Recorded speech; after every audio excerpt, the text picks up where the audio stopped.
अगर वीडियो थोड़ा सा भी पसंद आए तो चैनल को सब्सक्राइब करके बेल आइकन ज़रूर दबाएं।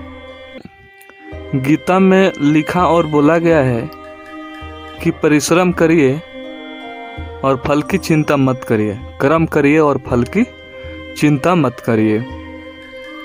तो इससे बहुत लोगों को शिकायत रहती है और बहुत लोग बोलते भी हैं कि परिश्रम करें तो फल की चिंता क्यों ना करिए। तो इसके कहने का तात्पर्य यह है, इसलिए लिखा और बोला गया है कि कर्म करिए, फल की चिंता मत करिए।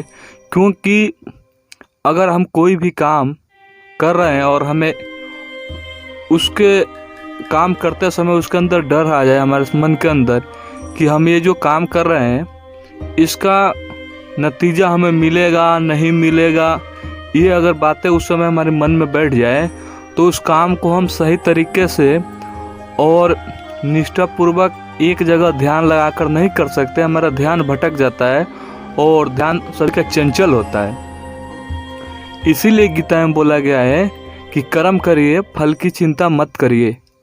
और एक बात यह है कि आप जो भी कर्म करेंगे, आप जो भी अच्छा कर्म करें या बुरा कर्म करें, उसका फल मिलना निश्चित है, उसका फल मिलना निश्चित है। इसीलिए बोला गया है कि आप फल की चिंता मत करिए, क्योंकि जो भी आप कर्म कर रहे हैं उसका तो फल मिलना निश्चित ही है।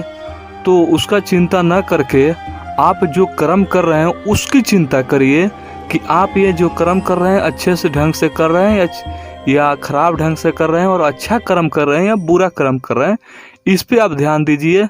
ना कि चिंता करिए कि इसका फल मिलेगा या नहीं मिलेगा। तो इसीलिए गीता में लिखा गया है और बोला गया है कि कर्म करिए और फल की चिंता मत करिए।